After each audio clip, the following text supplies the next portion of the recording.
Ek is Hein Gerwel, ek is Jake Gerwel se seun. Hoekom ek voel dat hy onthou moet word, is dat hy het altyd mense probeer in die oë kyk en mense 'n hearing gegee. En hy het sy pad gegaan om mense te laat voel dat wat hulle te sê het en wat hulle dink en wat hulle voel belangrik is. Ek dink dis wat ek probeer vir my kinders leer en wat ek probeer doen in my lewe. Ek is Afrikaans sprekende, maar opvoedkunde en nie net formele skoolgang of so nie, maar om te probeer leer van wat om ons is.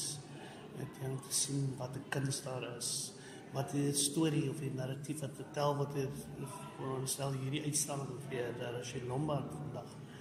Daar is 'n definitiewe storie wat ek dink belangrik is vir ons jeug om kennis van te neem en te weet dat daar was geveg vir geregtigheid en daar was mense wat met stille krag probeer het om 'n verandering te bring in die bestel wat ons gehad het in daardie jare.